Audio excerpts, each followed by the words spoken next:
Good morning, good afternoon, good evening, good night, wherever you are in the world or whatever time you'll be watching this video.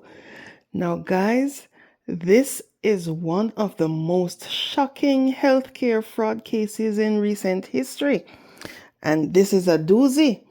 Now, a nurse practitioner is accused of billing nearly $1 billion. Yes, that's with a B and not an M to Medicare and then allegedly spending that money on a luxury Ferrari and over $800,000 in a Bulgarian necklace. But this story is bigger than just one person. It exposes deep vulnerabilities in the healthcare system and raising a very disturbing question. How did this go unnoticed for so long? Now, here's what happened. According to federal investigators, 49-year-old nurse practitioner Marielle Yuki is at the center of a massive fraud scheme.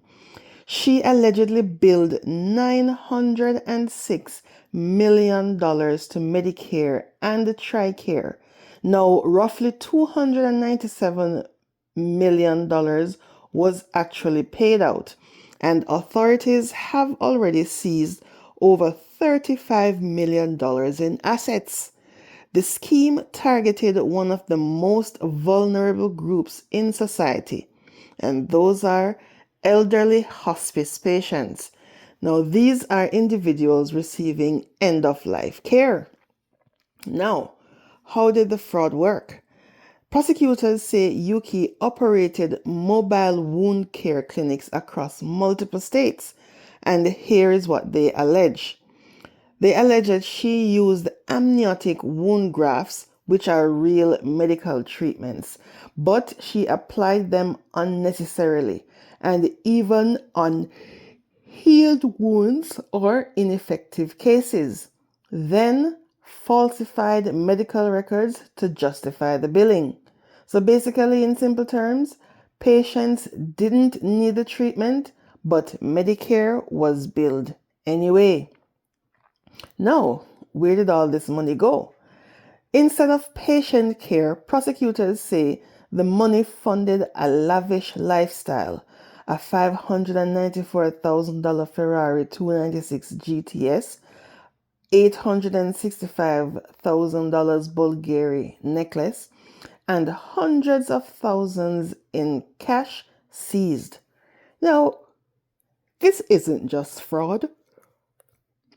It's alleged money laundering and abuse of taxpayer funds.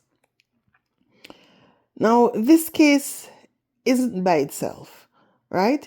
It's part of what the U.S. Department of Justice calls the largest healthcare fraud takedown in history. There are over 450 defendants charged and more than $6.5 billion in fraudulent claims uncovered. And investigators say luxury spending is a common theme. There were Ferraris, there were diamonds, and there were luxury properties, all allegedly purchased with taxpayer money. Now, why is hospice fraud especially serious? Now, hospice care is meant for patients in the final stages of life, and fraud in this space is particularly disturbing because the patients are often too vulnerable to question their care. Families may not fully understand the treatments, and providers are trusted to act ethically. Now, past cases show similar patterns where patients enrolled who weren't terminally ill and services billed that were never provided and millions lost to fraudulent claims.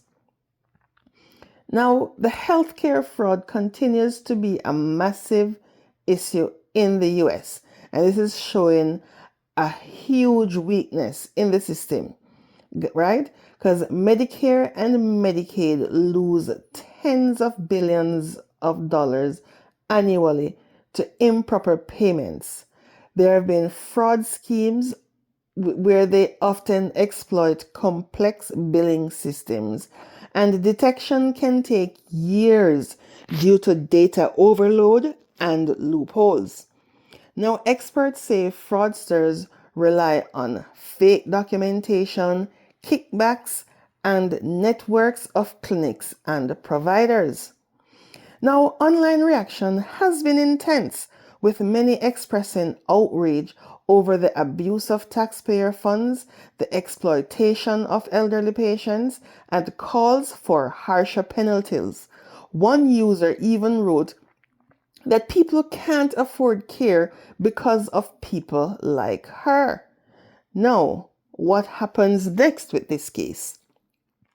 Yuki faces multiple federal charges, including healthcare fund, wire fraud,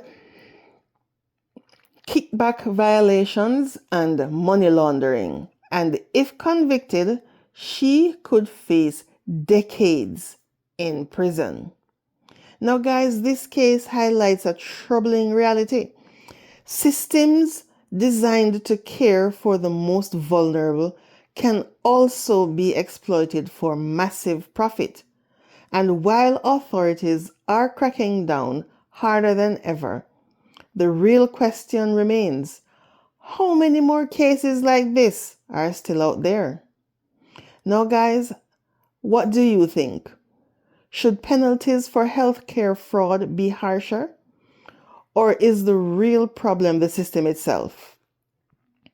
Let me know in the comment section, guys, and drop your thoughts in the comments. And as usual, thank you for watching. And please remember to like, share, and subscribe to this channel for more real stories that matter. Catch you on the next one.